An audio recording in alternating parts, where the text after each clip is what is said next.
January of last year, Dave Thomas, founder and spokesperson of Wendy's hamburger fast food chain, died. He was 69 years old. You know, the average life expectancy in the United States is 77. Wendy's spokespersons, however, denied any relationship between the bacon double cheeseburgers, another fast food fare he hawked on television, and his earlier near-fatal heart attack or his earlier quadruple bypass operation. Every minute, an American clutches at their chest in terror and keels over dead from a heart attack. Strikes down 500,000 Americans every year. Heart disease has been the #1 cause of death for men and women in this country every single year for the last 7 decades. The #1 cause of death in these United States. And soon, thanks to the export of our diet around the world, sought to be the #1 cause of death in the world soon. Now contrast Dave Thomas with Jay Dinshaw, founder and spokesperson of the American Vegan Society.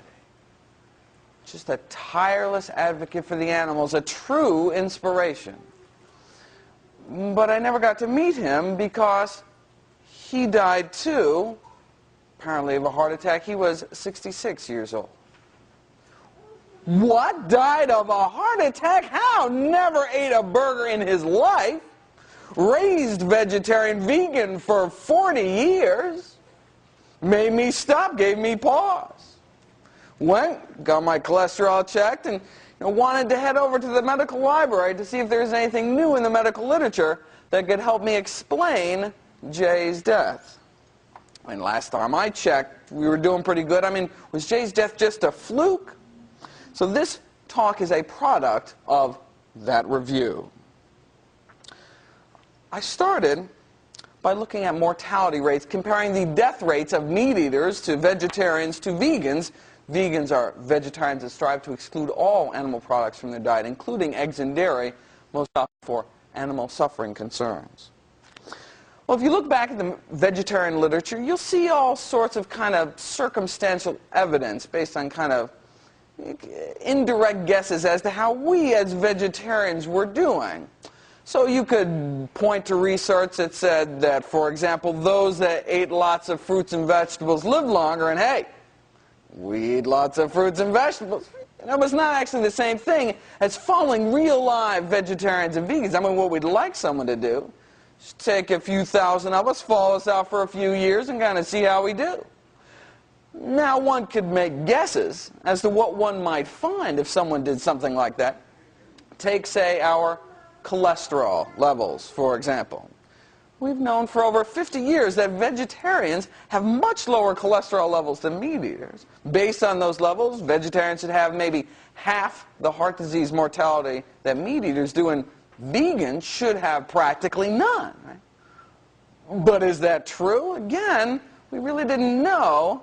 But, I mean, sounds good to me. I mean, after all, cholesterol is the single biggest risk factor for heart disease, and hey, we've got the lowest cholesterol, right? It doesn't take a rocket scientist to kind of figure it all out. Unless, of course, there was some kind of adverse effect of vegetarianism somehow counterbalancing our low risk, but otherwise, we should be just cruising. Well, let's think of some of the other risk factors for heart disease. Cholesterol, we've got less cholesterol. Obesity, we've got less obesity. Diabetes, we've got less diabetes. Hypertension, we've got less hypertension. We eat more soy, more fiber, more antioxidants, less animal protein, and hey, don't we have lower stroke rates and cancer rates too? We should just be kicking tush in the whole mortality department. So anyway, I got this email from FARM, the Farm Animal Reform Movement, an animal rights group in Washington, D.C., and they were compiling their annual table of American deaths for which the consumption of animal products represent a substantial contributing factor. And so they asked my medical opinion as to exactly which diseases those were. So I said, aha, finally, a chance to go to the medical library and see if indeed there's anything new that could help explain Jay's death, to answer that nagging question about Jay Dinshaw that continued to haunt me.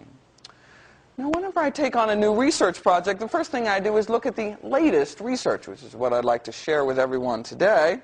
So I went to Harvard's medical library, probably the best in the world, half expecting more estimates, more guesses as to how we as vegetarians were doing. Little did I know we had real data now, actual studies that took thousands of vegetarians and followed them out for years. So finally, real data, the latest data on vegetarian mortality rates. I was like drooling. Right, finally, maybe we were doing even better than our estimates. Right? All right, well, this is what I've been waiting for. A study of 8,000 vegetarians followed for 18 years. Ooh. I didn't wait to go back to my seat, didn't wait to go home. I just stood there in the newly received journal section. This was just published last year, 2002, and read it. I stood there and my jaw dropped. Stunned into silence, shocked at what I saw. They reported no difference between the mortality rates of meat eaters compared to the mortality rates of vegetarians. No difference. But wait a second, it doesn't make any sense. What are the top 3 killers in the U.S.? Heart disease, cancer, stroke. How could we be dying at the same rate as meat eaters? It doesn't make any sense. Well, there are 3 findings I'd like to investigate with everyone today, and that's finding number 1. Why do meat eaters seem to live just as long as vegetarians? And not only did vegetarians not seem to live longer, they had basically the same cancer death rates too, the same number of colon cancer deaths, the same fatal stroke rate, and this is what I've been worried about, the same rates of fatal heart disease. They found no difference in the risk of dying from a heart attack between those that ate meat and those that didn't eat meat. Wait a second, doesn't that go against everything we know, though? Right? What about our cholesterol? What's counteracting all of our natural potential as vegetarians? Right? Now, we don't have more heart disease than meat eaters, but certainly more than we should. Right? So I went down the list of mortality rates for all the other diseases. Same mortality rates from stroke, heart disease, same difference, same. Okay, well, at least out of the list of the top dozen or so things people die from, there were at least 2 classes of diseases for which the mortality rates were significantly different between vegetarians and meat eaters. Unfortunately, they were not in our favor. Some of the data suggested that vegetarians seem to have a 50% greater risk of dying from breast cancer, for example. But that was explained away by the fact that vegetarians tend to have less children, which is a well-known risk factor for breast cancer. So vegetarianism probably has nothing to do with breast cancer mortality. I just want to make that clear. But the second finding is less easy to explain away. They found that vegetarians had over twice the risk of dying from degenerative brain diseases, like Alzheimer's disease. What?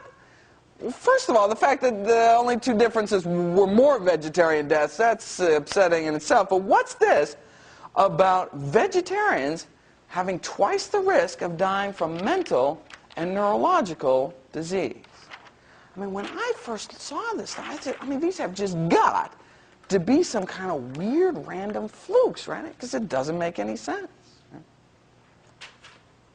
Well, this is the latest published results, but you know, it actually takes like a year to go to publication. So this data is like years old by now.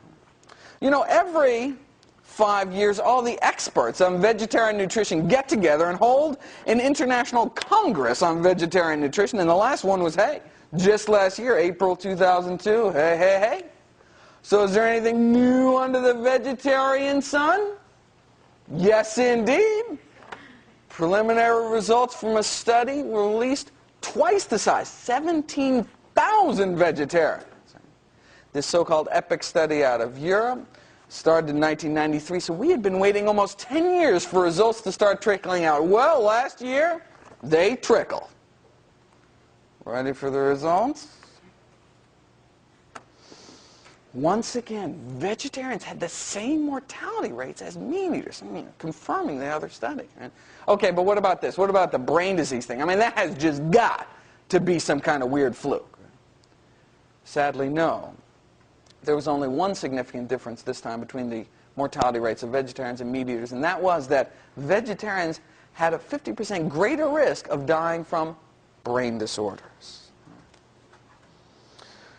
Now, right now, all the smug vegans in the room are thinking, I know what's going on, right? Isn't milk just liquid meat? Right? All that saturated fat and cholesterol, and indeed, dairy is the #1 source of saturated fat in the American diet. Right?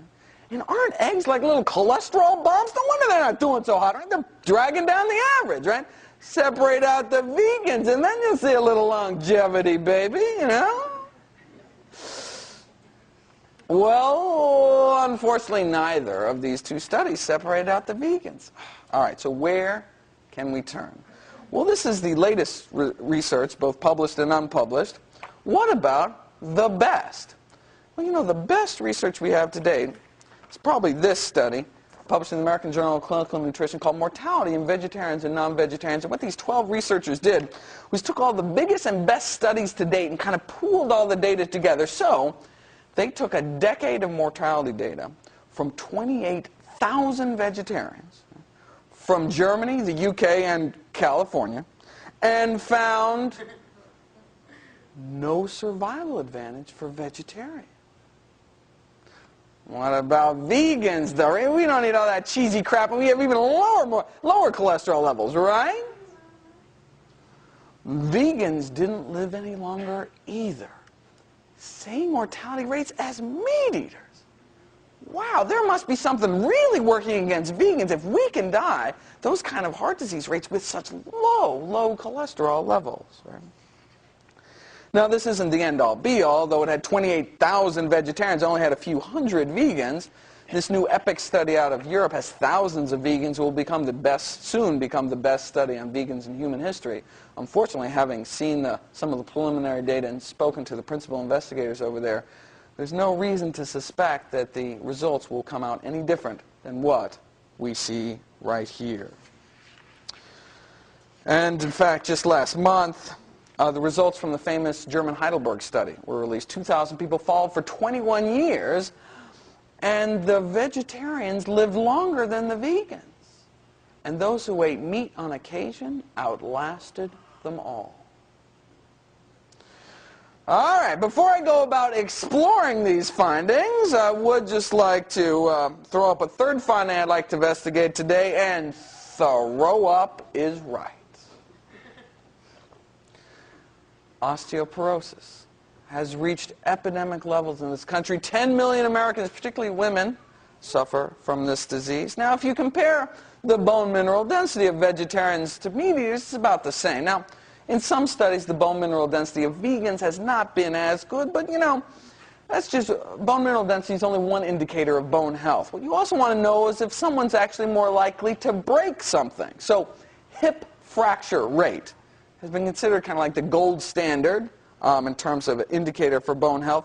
But since there's never been any studies on hip fracture rates in vegetarians, I don't think we can conclusively say much about vegetarian bone health. Again, we could estimate, right, based on bone mineral density, we're probably doing pretty good. But again, we didn't have any studies on hip fracture rates in vegetarians until now. Presented for the first time to the Congress last year in a study of thousands of California Seventh-day Adventists, vegetarians had over twice the hip fracture rate as meat eaters. So this is the third finding I'd like to investigate with everyone today. Let's start with this, the first finding about longevity, right? Now, this isn't to say we couldn't necessarily live longer, right? Remember our cholesterol levels, our blood pressure and all that. We have a tremendous potential for decreasing heart disease risk, but something is getting in our way. What is it about vegetarian and vegan diets that's increasing our risk of dying so much that it's counteracting kind of all of our natural benefits? Right? What is it? And just as importantly, can we change it? And the good news is, about time for some good news, and the good news is that yes, we think we know exactly what's going on, and yes, with but a few simple changes, not only will we reclaim all of our natural vegetarian advantages, but we may surpass our highest expectations. Turns out there are two major things about vegetarian diets, and we are going to nail both of them today.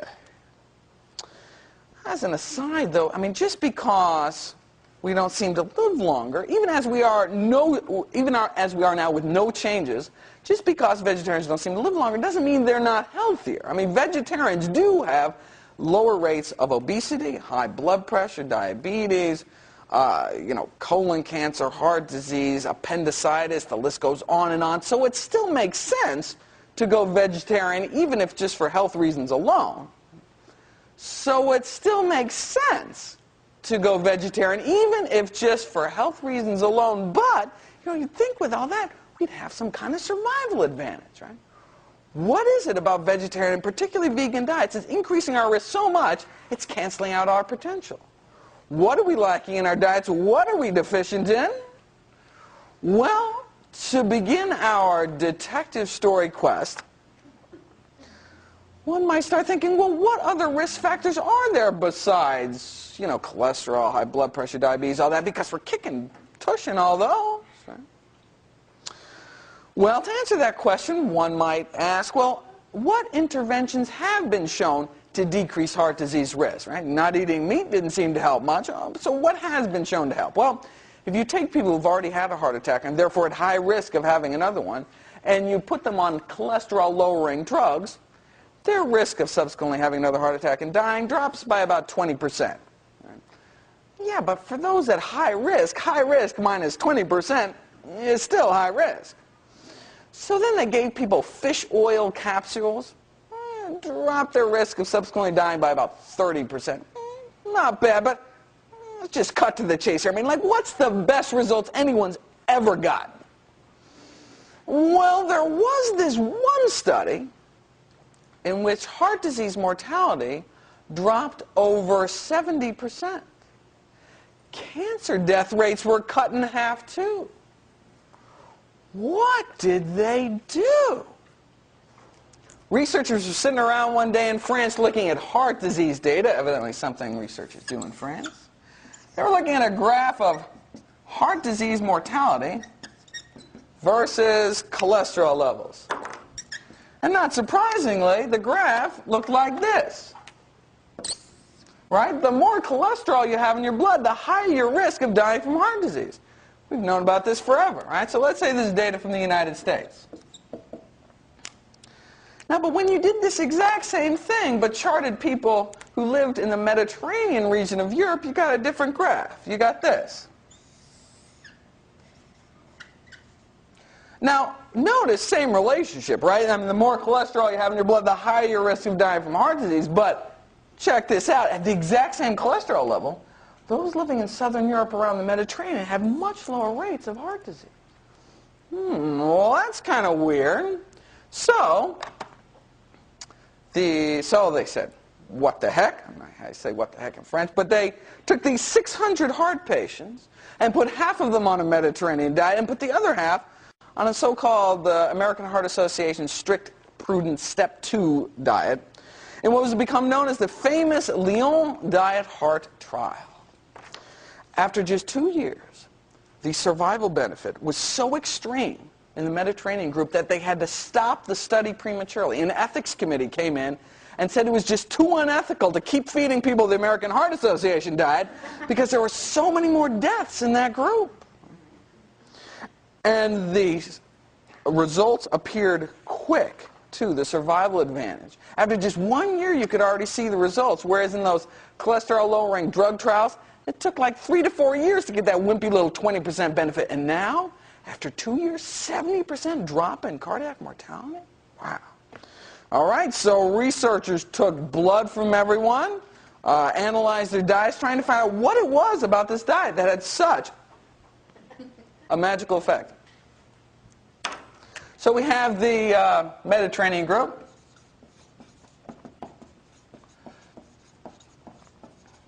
And the control group.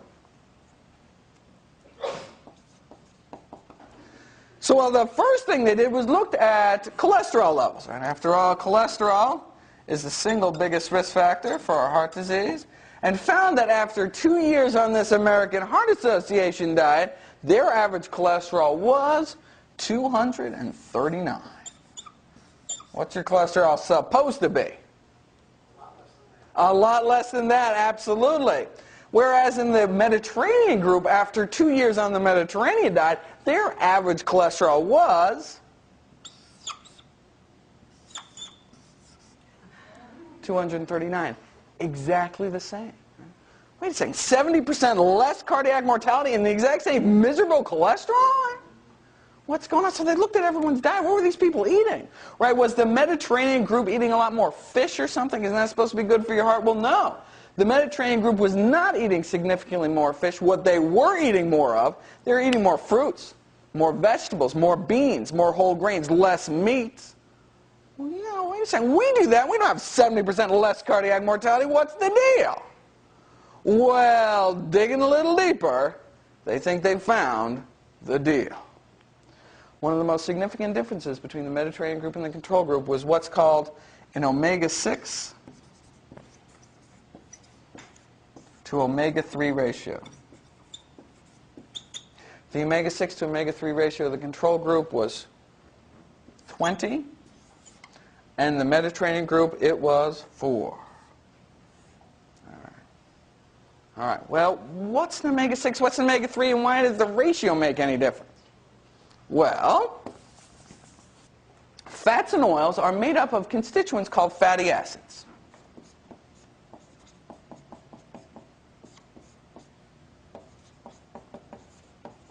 And you know there are 3 types of fatty acids. There are the so-called saturated fats. And you know the saturated fats are what's found, these fats are solid at room temperature. So these are like lard, tallow, the butter fat, these are the animal fats. And also some of the tropical oils like coconut oil and palm kernel oil. And these are bad for you. Bad. And the second type of fatty acids are the so-called monounsaturated fats. And you know, monounsaturated fats are what's found in nuts, avocados, olive oil, and canola oil.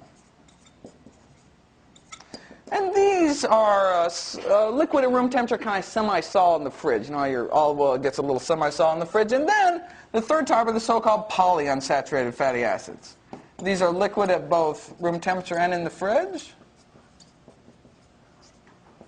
And you know, there are 2 types of polyunsaturated fatty acids, the so-called omega-3s and the omega-6s.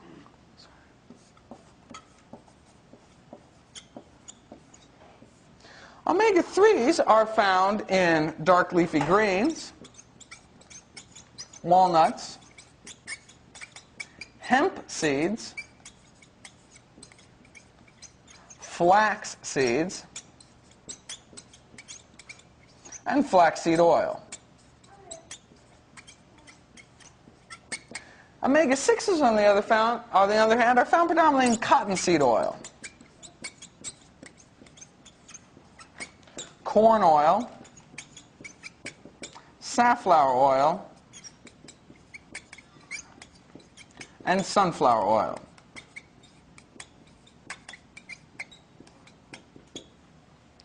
Now, to understand why this ratio makes any difference, we must take a quick diversion into the making of a heart attack. we all start out with wonderfully healthy coronary arteries when we're born. And the reason why coronary arteries are so important is because they supply the very blood supply to our heart muscle to allow it to pump. But then for some reason the inner lining of our arteries gets injured, and that injury can lead to inflammation. And that inflamed area of the arteries can lead to the buildup of oxidized cholesterol. And so inflammation is called the so-called fatty streak stage of atherosclerosis, and that buildup of oxidized cholesterol is the so-called atherosclerotic plaque stage, and that plaque can burst, forming a clot in your coronary arteries, cutting off the blood supply to a region of your heart, and that can lead to sudden death, a fatal heart rhythm, or just damage your heart and set you up for another heart attack or heart failure or all sorts of other terrible things. Now, up until now, all the attention has been focused on this stage. You know, the buildup of oxidized cholesterol. And you know, that's the stage we rock at. Not only do we have much lower cholesterol levels, but because of all the antioxidants we eat in our fruits and vegetables, we keep what little cholesterol we do have from getting oxidized. Okay? But what about all these other stages? That's where omega-3s come in. There is an enzyme in our body that converts the omega-3s we eat to a magical substance called EPA. And some of that EPA goes on to produce magical substance number 2 called DHA. Monounsaturated fats are good for you. These are great. What's so great about these things? Well, they block the inflammation stage. They even block the clot formation stage. They even block this whole sudden death thing. No wonder they're so great. Omega-6s, on the other hand, use this exact same enzyme to produce a substance called AA. And you know, AA is not so great.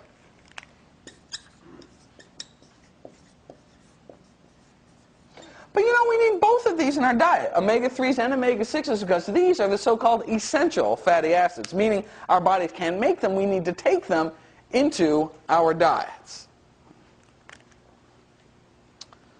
Now, up until 100 years ago, our bodies, we've been eating about roughly equal amounts of omega-3s and omega-6s. So we've had an omega-6 to omega-3 ratio of about 1 to 1, or 1, maybe 2 to 1, about equal amounts of omega-6s and omega-3s in our diet. You know, and our body's smart. It knows all about this great and not so great thing, right? So when we eat about equal amounts of omega-3s and omega-6s, this enzyme prefers omega-3s. Right? And so when you eat about equal amounts, this enzyme kind of makes omega-6s wait in line, and so you make a lot more of this stuff and less of this stuff, and that's great. But then, about 100 years ago, things started to change. Guys with names like Wesson developed all sorts of new ways to industrially produce cooking oils like cottonseed oil, which are just loaded with omega-6s. Now, when you start, and so in the last 100 years, our omega-6 to omega-3 ratio has been rising. We've been eating more and more foods containing things like cottonseed oil and corn oil. And so we've been really flooding our system with omega-6s. And although this enzyme does like omega-3s better, when you just swamp your body with omega-6s, this poor enzyme is overwhelmed, makes the omega-3s wait in line, and you make a lot more of this stuff and less of this stuff, and that's, not so great. Well, what's not so great about this AA stuff, or arachidonic acid? Well, it actually goes on in our body to produce inflammation. In fact, this is actually how aspirin works. Aspirin blocks our body's ability to produce inflammation from the omega-6s we eat in our diet. And that's why many health professionals would have people at high risk for heart disease take an aspirin a day. All right, so the ideal ratio, intake ratio, should ideally be less than 4 to 1. 4 omega-6s for every 1 omega-3. And I said, wait a second. How about the omega-3s were the good ones? Well, yes, indeed, but again, this enzyme prefers omega-3s, such that you can eat 4 times as many omega-6s and only 1/4 the amount of omega-3s, and you still make all the EPA and DHA you need, or at least that's the theory. All right, so 4 to 1 or less. Well, so if you look at the latest studies, meat eaters, the ratio for meat eaters was about 7 to 1. Not so good. The ratio for vegetarians, though, was 10 to 1. And the ratio for vegans was 15 to 1. There was a recent study on vegan kids that found a ratio of 44 to 1. Just off the charts. All right, well, where do most people get their omega-3s? Well, in this society, mostly from fish, some in poultry, a little in eggs. And not only are vegetarians not getting enough omega-3s, but it turns out in surveys that for some reason vegetarians are getting 2 to 3 times as many omega-6s as the general population. For some reason, vegetarians and vegans are just eating a lot of processed foods containing cottonseed oil and corn oil. And meat eaters can cheat. The flesh of oily fish like sardines contains preformed EPA and DHA. Right? So fish eaters don't have to worry so much about this ratio, don't have to worry so much about this enzyme, because they're getting EPA and DHA directly into their diet. And that's why you give people fish oil capsules and their risk of heart disease drops, dying from heart disease drops about 30%. And that's the reason why the American Heart Association recommends 1 to 2 fatty fish flesh meals a week. And that's reason number 1 why vegetarians may not be doing as well as we should. Okay, so what's a vegetarian to do? Well, how do we get our ratio down? Our ratio down to facilitate the making of this stuff and less of this stuff. Well, wait a second. Maybe if we ate more omega-3s and less omega-6s, that would work. All right, well, where do we get omega-3s from? Yes, indeed, greens and walnuts, but you would have to eat a lot of spinach salads with walnuts every day to get your omega-3s for the day. Thankfully, the most concentrated source of omega-3s on the planet is not fish, it's flax seeds. Flax seeds are one of the world's original health foods, been widely prized throughout history. Hippocrates used them. Mahatma Gandhi himself was right, ain't he always, when he said, wherever flax seeds become a regular food item among the people, there will be better health. He actually did say that.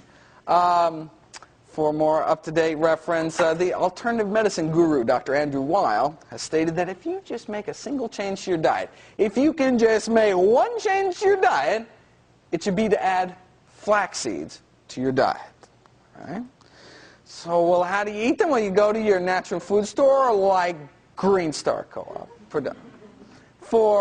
And you can find them in the bulk section for 99 cents a pound. There are golden ones and brown ones. Nutritionally, they're identical, so pick your favorite color. Flax seeds come in nature's finest packaging, the hard natural whole, which keeps them fresh, such that you don't even have to refrigerate them. You can keep them on your kitchen counter in an airtight container for a year, and they do just fine. Unfortunately, nature's finest packaging is just a little too good, such that if you eat the whole seed, it just kind of comes out the other end, doesn't do you any good. So, you need to grind them up. So, spice grinder, coffee grinder, food processor, a good blender will do it. You can actually buy at Green Star Cooperative Market pre-ground flax seeds for $3 a pound, but a pound will last you for months. How much of this stuff do you actually have to eat? Recommendations keep changing. The NIH disagrees with the World Health Organization, disagrees with Europe, but I think the research points to everyone eating 1 to 2 tablespoons of ground flax seeds every day of your life until you die. And that's about equivalent to American Heart Association's 1 to 2 fatty fish flesh meals a week. Now, and once you do grind it, then you do have to put it in the refrigerator, but ground flax seeds last for months in the refrigerator, although it should not last for months because you're going to eat it every day. What do you do with this stuff? Well, it's ground flax seeds, a light nutty powder. You can do it. You can sprinkle it on your oatmeal or whatever you're eating throughout the day. You can bake with it. You can make muffins, breads, all sorts of things with it. My current favorite is smoothies, though. You take 2 tablespoons of flax seeds, grind them up, and then half a frozen banana, some frozen blueberries, and some nice organic soy milk. Oh, the flax seeds have this real binding quality, such that you get these really thick, milkshakey smoothies. In fact, because of that binding quality, you can actually use ground flax seeds to replace eggs in baking. You take 1 tablespoon of ground flax seeds, mix it up with 3 tablespoons of water, and then you mix it up so it's all frothy, gooey, snotty, and that replaces 1 egg in baking. And that's actually the preferred egg replacer of my favorite vegan cookbook author, Joanne Stepanek, if I can give away all her secrets. Yes? They do not, and that's the amazing thing about ground flax seeds. You can bake them 350 degrees for an hour, and it doesn't hurt the omega-3 content at all, which is quite surprising. However, that's not the case with the flaxseed oil. And the reason I don't recommend the flaxseed oil is it's more expensive, it goes rancid, it won't last even a few weeks in the fridge. It tastes kind of nasty, and you can't cook with it. You can't even heat it up for a few seconds because it destroys the omega-3s. But somehow, the way nature intended in the seed, you can grind the flax seeds up, bake them all you want. It doesn't hurt the omega-3s, but when you extract out the oil, the omega-3s are very unstable, so you have to use it in like a salad dressing or something uncooked. But the reason why I strongly recommend the ground flax seeds instead of the flaxseed oil is because you're missing out on all the other wonderful nutrients that are found in the flaxseed. Flax seeds are also a wonderful source of soluble fiber and boron, and these wonderful phytoestrogens called lignans, anti-tumor, anti-inflammatory, anti-cancer properties, just amazing things which you miss when you just take out the oil. Any way you cut it, flax seeds, I think, are really the best way to get your omega-3s, in many ways better than getting them from fish. To spite you for murdering them, fishies load up your body with toxic heavy metals like lead and mercury and DDT and PCBs. In fact, concerns over mental retardation and birth defects have led the FDA and the EPA to recommend that pregnant, breastfeeding women and small children limit their intake of fish in this country. Fish is a real food disaster from a food safety point of view. It can spread everything from hepatitis to cholera. Certainly, overfishing is a global environmental disaster, not to mention the poor fishies. So, when a fish-eating woman comes into my office, I've just got to hold up my hand and say, just the flax, ma'am. Sorry. Okay, now if you look at the diagram, you see that's really only half the story. Yes, we have to increase our omega-3s, but we also have to decrease our omega-6s. Thankfully, that's totally easy. All we have to do is we go home tonight, and if we have any of the following oils, if you have any of the following oils in your house, cottonseed oil, corn oil, safflower oil, or sunflower oil, you are in need of an oil change. You should throw them the hell out, and instead, if you use oils in your baking, in cooking, which you don't have to, but if you do use oils, what oil should you use instead? There we go. Olive oil is the monounsaturated oils. The single best oil is olive. But it does have a distinctive taste which may not be appropriate for all your cooking needs, and so canola oil, particularly I recommend organic canola oil because of the GMO issue, is second choice. Okay, so anyway, back to the diet heart trial. Well, how did they decrease their ratio from 20 down to 4, exactly where we want it? Remember 4 to 1? All they did was they sat down with everyone at the beginning of the study for a half an hour and said, look, go home, whatever fats and oils you have in your house, throw them away and replace it with olive and canola. That's all they did, and wham, 20 down to 4, right, exactly where we want it. So, see, now, we could do that, right? Now, see, they didn't have to eat flax because both sides were eating fish, but imagine what we could do if we took our flax, got rid of those oils on top of our cholesterol levels. Remember, they had 70% drop, and they had miserable cholesterol levels, right? We are just going to blow them away. All right. Going back to here, you'll see, if we have a lot of omega-6s in our diet and not a lot of omega-3s, it might lead to more inflammation in our body. And that's why a lot of people with inflammatory conditions like rheumatoid arthritis, etc., actually take like flaxseed oil therapeutically in large doses to kind of tip their balance over to the non-inflammatory side. And indeed, we're finding more and more diseases tend to have an inflammatory component to them. Diseases like Alzheimer's disease. Studies suggest that those people who were taking chronic aspirin long-term for whatever reason had 5 times less Alzheimer's disease. Right? Now, no one should take chronic aspirin long-term without a prescription, I think. But what we can do is, again, we can tip the balance over to the non-inflammatory side, eating more omega-3s, less omega-6s. So am I saying that the same dietary change that's going to decrease our risk of heart disease is also going to decrease our risk of Alzheimer's as well? Yes, indeed. All right, so we have explored the first reason why vegetarians aren't living up to our potential, or more accurately, kind of out to our potential. Reason number 2 is probably even more important. Let's go back to this heart disease flow chart here. You know, as vegetarians and vegans, we are blocking this step, the buildup of oxidized cholesterol. So if we, as vegetarians and vegans, take our flax, get rid of those oils, we are going to be blocking heart disease at every turn. Here, here, here, here. Well, yeah, every turn except here. Wouldn't it be cool if there's some way we could block this whole deadly cascade in the first place? Reason number 2 is homocysteine. The homocysteine story started in 1968 when a Boston pathologist by the name of Coleman McCauley saw these 2 kids. It's always bad when pathologists see people because that means they're dead. An 8-year-old boy and a 2-month-old infant both died of massive strokes. Turns out they both had a genetic defect which led to abnormally high levels of this toxic metabolite called homocysteine, which led to these damaged cholesterol-clogged arteries in these little kids. And, you know, Dr. McCauley sat down and said, you know, I wonder if this homocysteine stuff has some role to play in adult heart disease as well. Well, he, you know, like many brilliant discoveries in the medical field, he was laughed at and ridiculed for years, but now we know. Now we know that homocysteine is a vasculotoxin, meaning it directly damages our blood vessels. Even moderately elevated levels of this toxic substance have just been shown to be a setup for heart disease. Right? So now the goal is to have a homocysteine level under 10. This is just micromoles per liter. It's kind of how we measure it. Again, this is a toxic substance, so we want low levels in our blood. And so if you look at data from 2001, for example, meat eaters have an average homocysteine level of 12. Not so good. But ovo-lacto-vegetarians had an average homocysteine level of 16. And vegans, 19. Houston, we have a problem. Seems that people with homocysteine levels as high as 16 are at 3-fold risk of dying from a heart attack. It's been estimated that if we just had a 5-point drop in homocysteine levels in this country, we would save the lives of 56,000 Americans every year.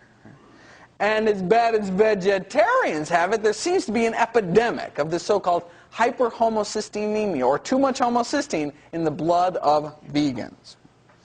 And it's not just a vasculotoxin, it's a neurotoxin as well. It kills brain cells. People with homocysteine levels over 14 are 4 times more likely to develop Alzheimer's disease. And so this homocysteine is where we think the bulk of the blunting of our heart disease benefit comes from. This homocysteine is also where we think that our increased rates of degenerative brain disease come from as well. Because of our dangerously high levels of homocysteine. And the same thing with heart disease. Yes, we have less oxidized cholesterol, but we have so much more in this initial entry that it's canceling out our benefits. All right? Homocysteine is not just a vasculotoxin and a neurotoxin, though.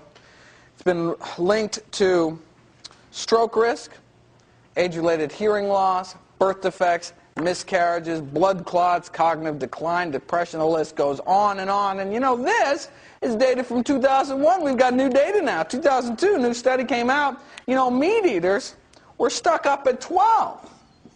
Not so hot. Vegetarians, ovo-lacto-vegetarians, had an average homocysteine level of 17, though, and vegans, 27. Oof. All right. So, 2 questions, right? 1, why the heck are we so high? And 2, how the heck do we get rid of it? Well, Homocysteine is a natural byproduct of amino acid metabolism, meaning it builds up in every single person every single day on this earth, and our body has three ways by which it gets rid of this stuff, three pathways by which it neutralizes this toxic substance into less harmful substrates. Pathway number one involves a vitamin called vitamin B6. Pathway number two involves a dietary component called choline. And pathway three actually uses two vitamins. One's called folic acid or folate, and the other is called vitamin B12.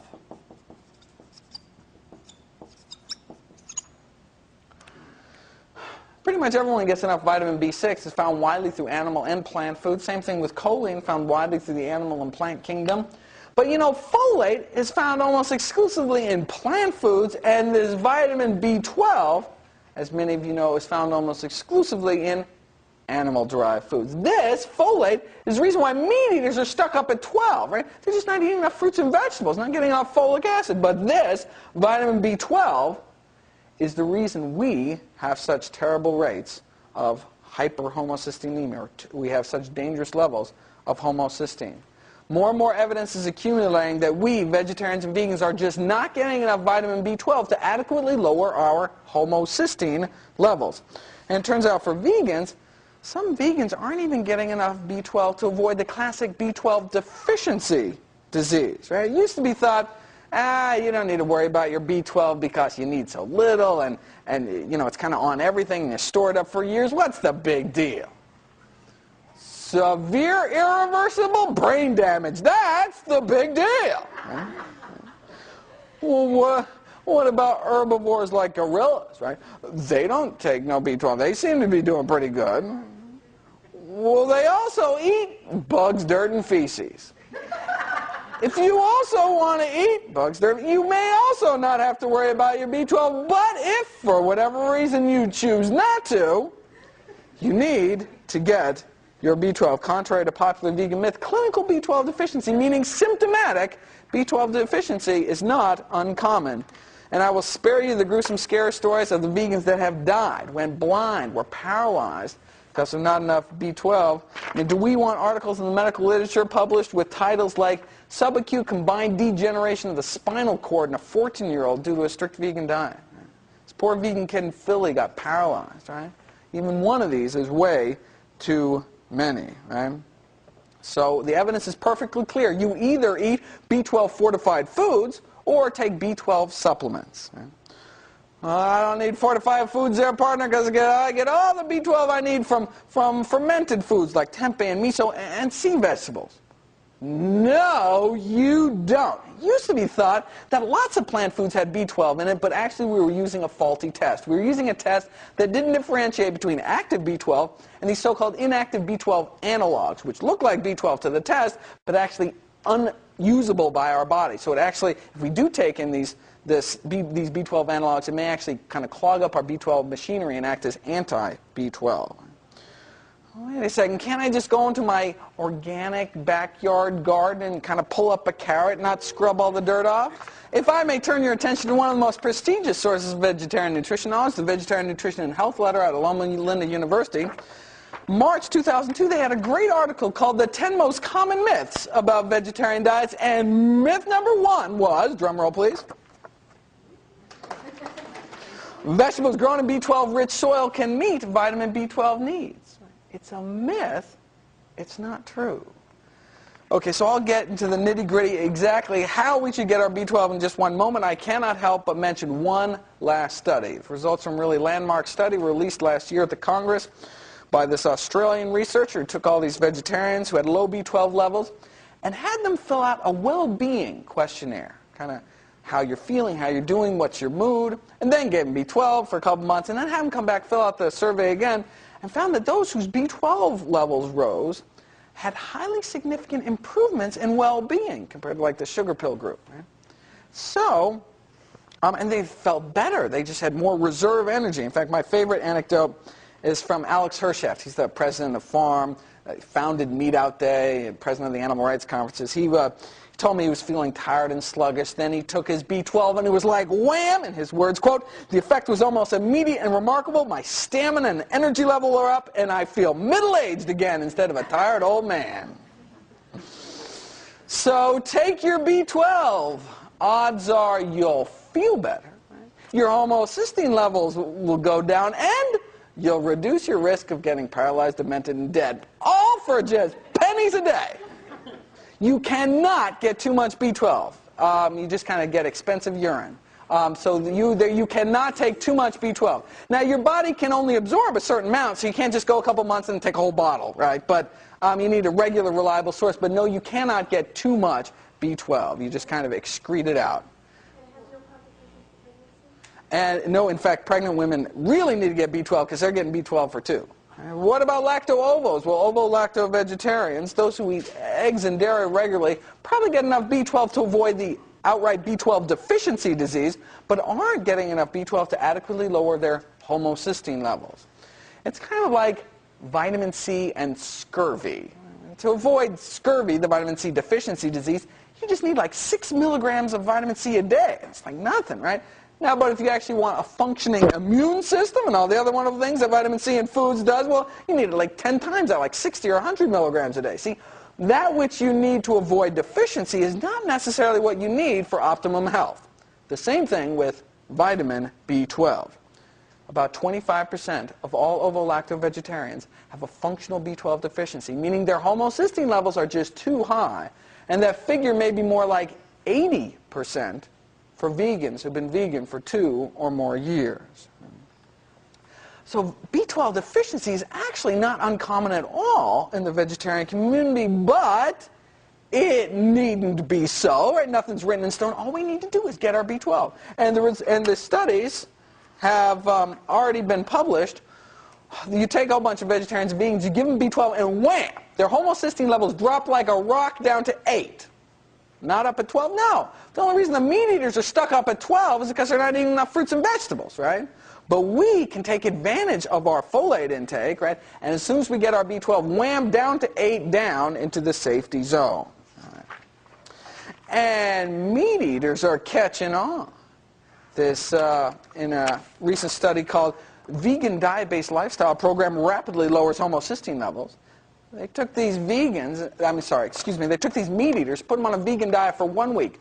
1 frickin' week, and found that those with the highest homocysteine levels had their homocysteine levels drop by over 20%, right? The vegan diet is like magic.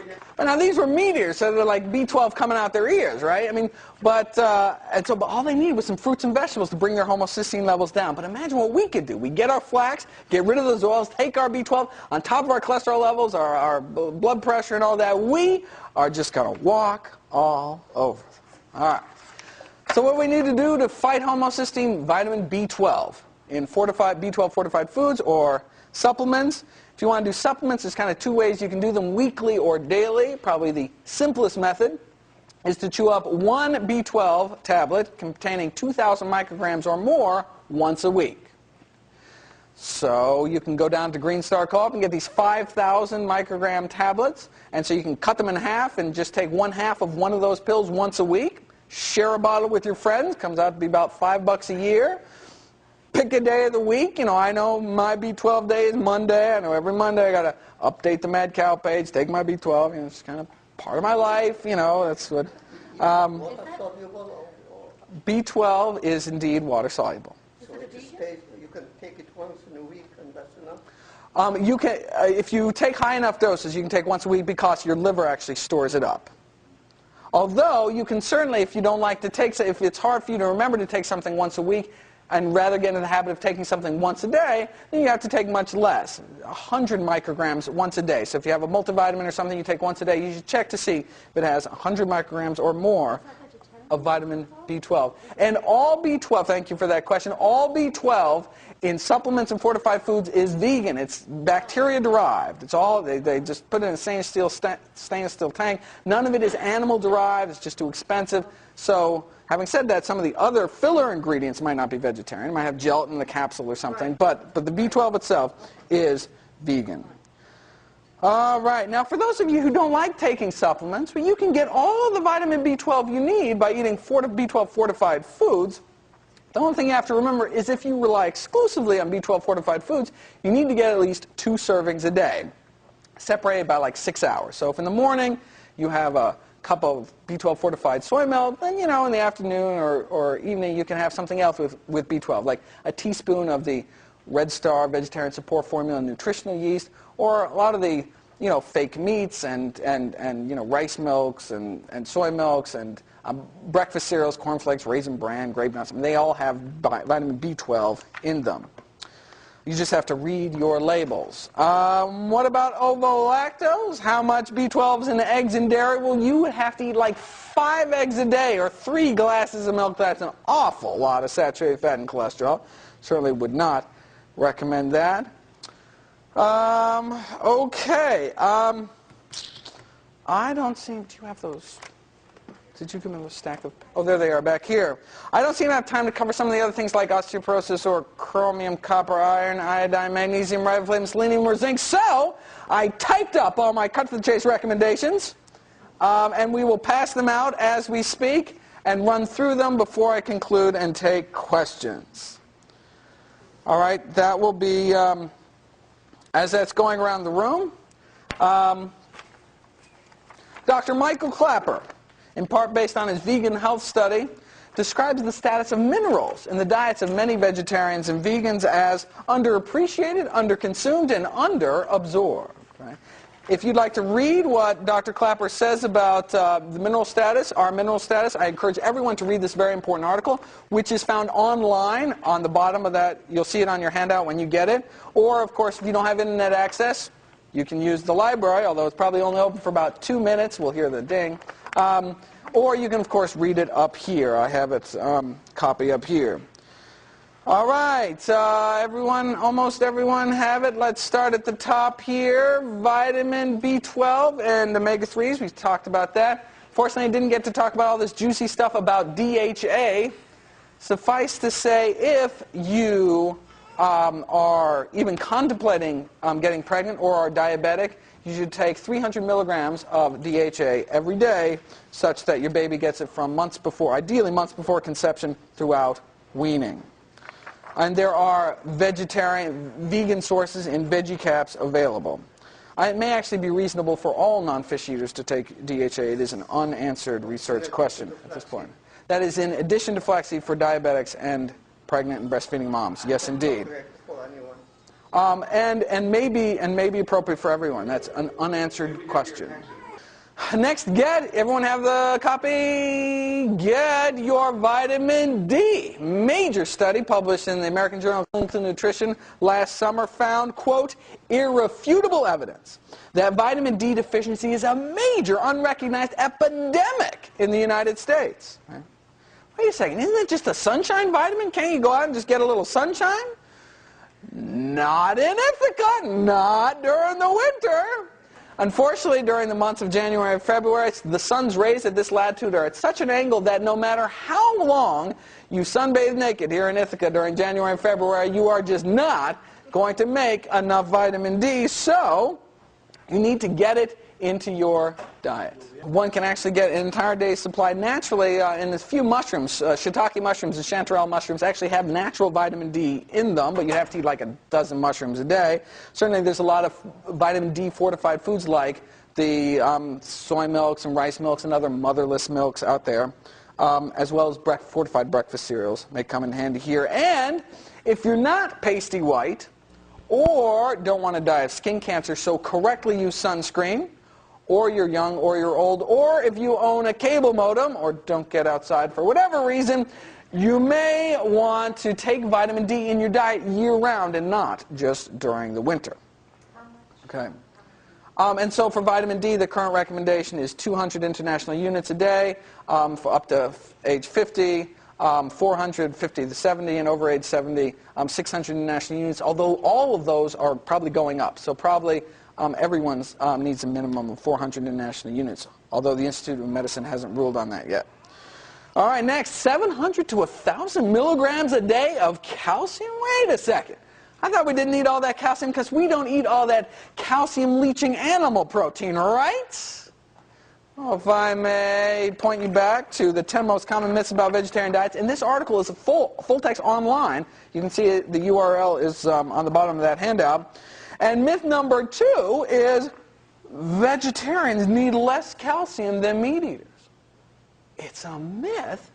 It's not true. And I don't have a lot of time to talk about calcium, although I certainly can do it in question and answer. I would refer everyone to this very important article written by Ginny Messina called Hip Fracture Rates and Vegan Calcium Needs. And again, that article is online or up here. So, are you eating 3 cups of kale a day? 3 cups of bok choy? 3 cups of collards? Well, you should. That's how everyone should get their calcium. Or drinking 3 cups of calcium-fortified soy milk or 3 cups of calcium-fortified orange juice. If you're not, you're probably not getting your recommended daily intake of calcium, so you may want to take a calcium supplement. I'd be happy to talk about calcium supplements if people are interested at the end. Now, you could drink the milk from a cow, but nutritionally, cow's milk is not the best source of calcium. It doesn't have lots of the wonderful things that dark green leafies have that are very important for your bone health, like vitamin K and boron and vitamin C, all important for bone health, but missing in dairy milk. And dark leafy greens don't have a lot of things that you don't want, like the saturated fat and cholesterol and antibiotics and hormones and pus and all those other things that we don't want in milk, and retinol. Vitamin A palmitate, this animal-derived vitamin A that's added to the low-fat milk supply and is thought to critically weaken people's bones. That's why in the Harvard Nurses study, which looked at over 68,000 women, found that those that drank the most milk had the most fractures. And the reason they think is because the low-fat milk, they were all health conscious, so drinking low-fat milk, right, because they didn't want to die of heart disease, drinking low-fat milk, and low-fat milk has this vitamin A palmitate or retinol added to it, and is thought to interfere with bone metabolism. And that's why we think these Seventh-day Adventist vegetarians out in California were breaking their hips so often, because they were all health conscious and drinking lots of low-fat milk, and that was weakening their bones. We won't know that until it's actually published, but that's the leading hypothesis at the moment. Iodine. Alarming rates of iodine deficiency have been found among British vegans because they don't iodize salt over there. Now, the British milk drinkers were protected because they use iodine-containing disinfectants to disinfect the milk processing tanks and kind of leaches into the milk. It's kind of gross. But low iodine intake can lead to hypothyroidism, which can lead to high cholesterol and high homocysteine. So, if you don't use iodized salt or eat sea vegetables, right, or drink milk, you need to get iodine from somewhere, and so you may want to take a supplement or eat some sea vegetables. If you're one of those that uses natural sea salt, don't. If you use table salt, which is not a good idea for your health, but if you use table salt, you should use iodized table salt. It's a convenient way to get your iodine. And the best article I've seen to date on this is this written by Stephen Walsh in the Vegan Society. And so, again, this iodine article is available online and up here as well. Iron. Given the new RDAs in the United States, it would seem the only way a vegetarian woman could get enough iron is to eat rusty nails every day. And indeed, 9 out of 10 studies done on Western vegetarians have found that vegetarians are more likely to be iron depleted, have lower iron stores, but we don't seem to have higher rates of iron deficiency anemia, and that's really what we're worried about. But just because vegetarian women don't have higher rates of iron deficiency and anemia than meat eaters doesn't mean a whole heck of a lot, because meat eaters have such crappy rates in the first place. Basically, 1 in 20 menstruating women in this country have iron deficiency anemia, which is a serious disease. So, vegetarian women, eat your beans, greens, grains, and nuts, and eat vitamin C-rich foods with your meals, which enhances iron absorption, as well as getting yourself screened for anemia every year or every few years, like when you get your PAP. And men shouldn't do anything unless first being tested for an iron overload disease called hemochromatosis. If you think you're anemic, you should really get tested. I don't think anyone should just take iron supplements without a prescription. Selenium works as an important cancer-fighting antioxidant. A problem for Northern European vegetarians because they have selenium-deficient soil. Not a problem for North American vegetarians, but if anyone has any British, Belgian, Swedish, or Slovakian vegetarian friends, you may want to tell them to eat some Brazil nuts every month.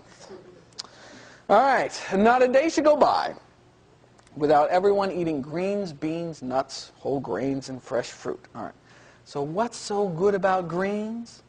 What's not good about greens? It's the healthiest single thing that we can possibly eat. Right? Eating just one serving of dark leafy greens or broccoli every day, and you cut your risk of hip fracture in half. Right? I am just in awe of greens. You should eat them every day. While we're on the subject of best and worst, the greens are the best thing we can eat. Anyone know what the most toxic or dangerous food or food ingredient in our current food supply is? What's the worst? Sugar is bad, but there's worse. Soda is bad, but there's worse. Coffee? Yeah, a lot of coffee is bad, but there's worse. Shout it out.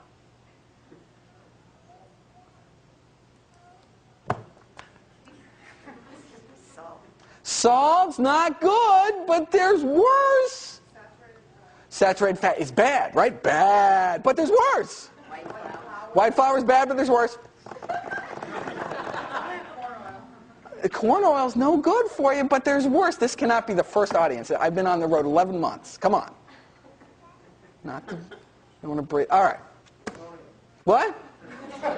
Plutonium. Trans fats, hydrogenated oils. All right. Trans fats these toxic trans fats are found only one place in nature: animal fats.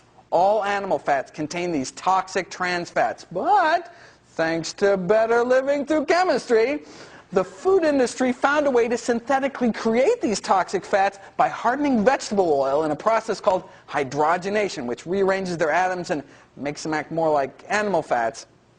And so there's good fats, there are bad fats, then there are killer fats, and those are these trans fats. The National Academy of Science just a few months ago published this damning report on trans fats and said the only safe intake is 0. That the upper limit tolerable intake daily is 0. Now wait a second. If the National Academy of Sciences is saying the only safe intake is 0, and it's only found in animal foods and processed foods, are they telling everyone to go vegetarian? Right? That makes sense. Well, actually they didn't. So they were challenged on it, and one of the authors of the report responded to the challenge, a nutritional epidemiologist at the Harvard School of Public Health, responded to the challenge, and he said, quote, "We can't tell people to stop eating all meat and all dairy products," he said. "Well, we could tell people to become vegetarians," he added. "If we were truly basing this only on science, we would, but it is a bit extreme." Isn't that amazing? Wouldn't want scientists to base anything on science, would we? Oh. I just had to get that out. All right. What's so good about beans? A study just came out. Those who ate legumes, beans, peas, or lentils 4 times a week or more had 20% less heart disease. All right. Beans are good for your heart. The more you eat, the more. All right. Those who ate nuts at least 5 times a week had half the mortality rates, half the cardiac mortality, those who ate 5 servings of nuts or more a week. And for those of you who are like, oh, I don't want to eat nuts because they're going to make me fat, actually, there's an impressive body of research to suggest that those people who add nuts to their diet, if anything, actually lose weight. And we're not sure why, whether it satiates the appetite or actually causes you to excrete more fat in your feces. We're not sure why, but bottom line, nuts will not make you fat. You should eat them every day. All right. What kind of nuts? Basically any nuts except coconuts and chestnuts. So, And peanuts, although they're technically legumes, have a nutritional profile which closely resembles other nuts. And so again, any nuts, nut butters, cashew butter, almond butter, there's some nuts that are a little better than other ones, but basically nuts are nuts. But I could go specifically down to list of better and worse later on. Next, studies also consistently show that even health-conscious vegetarians don't eat the recommended minimum number of servings of fruits and vegetables every day, which is... Whoa, not bad, right? 5 a day. I heard 5 a day saying, 5 a day, that was a few months ago.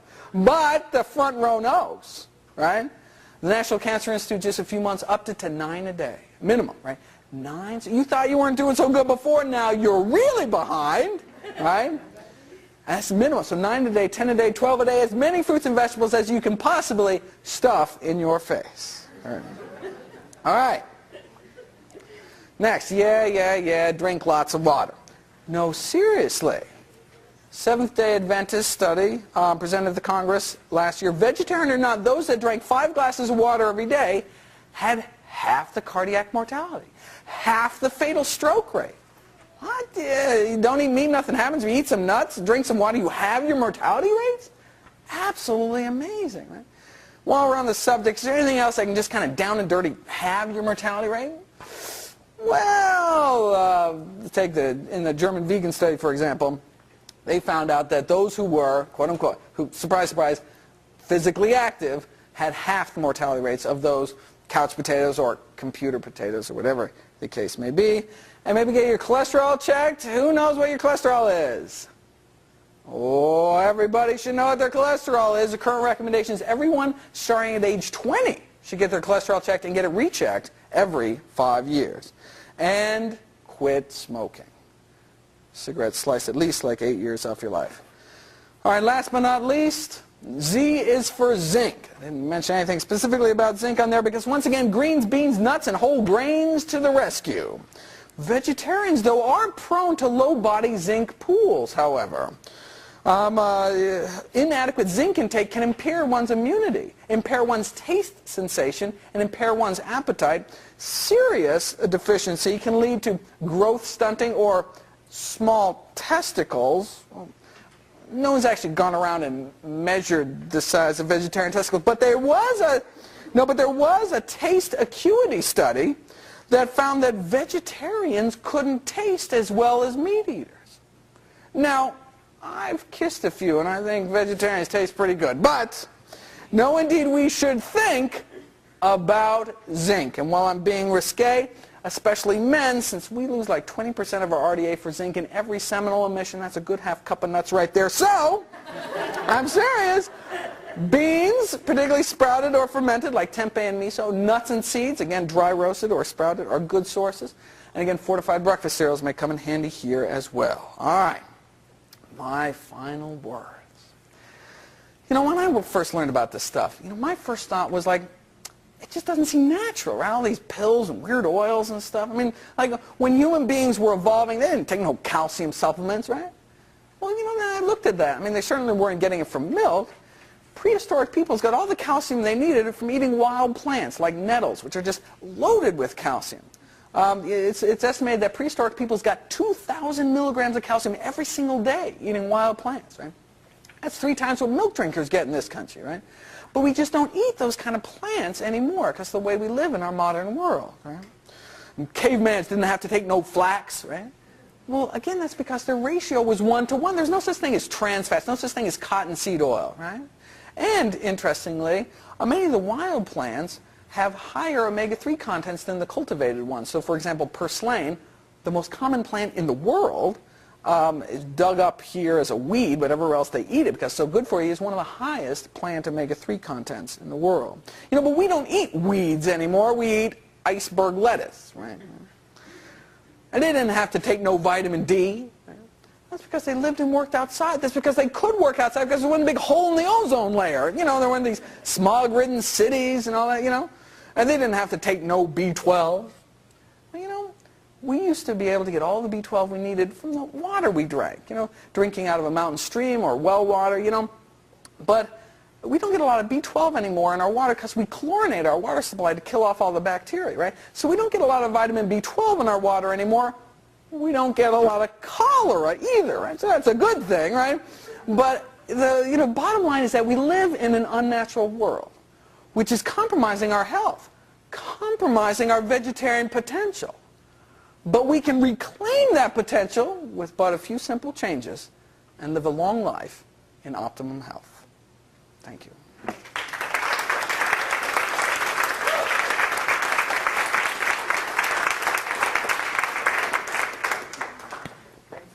The question was, well, wait a second, can you just, I mean, it does have to be 5 glasses of liquid a day, or can it, does specifically water? What about tea and juice? This study, so the answer is we don't know. This study asked specifically glasses of water or glasses of non-water, right? And it found out that those that drank 5 glasses of water had half the mortality rates, but those that drank other liquids other than water, that big category, actually had increased mortality rates. Probably because they were drinking soda and milk and some other things, right? So basically we don't know. I would assume that herbal tea is equivalent to water. I mean, that just makes sense to me, but I mean, that's an unanswered research question. We really don't know. What about soy? Soy has been eaten happily by entire civilizations for thousands of years. Soy is thought to reduce one's risk of heart disease, reduce one's risk of osteoporosis, and reduce one's risk of some of the reproductive cancers like breast cancer and prostate cancer. Right? Now there has been some kind of critical studies come out against soy. Most of them, however, are based on laboratory animal data. For example, there was this recent study that found that infant rats don't grow so well on soy milk or on soy formula. Yeah, but infant rats don't grow well on human breast milk either. So that means we shouldn't give babies breast milk. I mean, that's ridiculous, right? They're freaking rats, right? So I give very little credence to that kind of work. Now, there's only really one disturbing human study, period, and that's the Honolulu Heart Study, which was a good study. It took thousands of people, followed them out for decades, and did find that those who ate tofu in midlife actually had accelerated cognitive decline later in life. So we're not talking Alzheimer's or dementia, but actually the people did like word puzzles and stuff as if they were 3 years older. So the 70-year-olds actually completed tests like they were 73 if they happened to eat tofu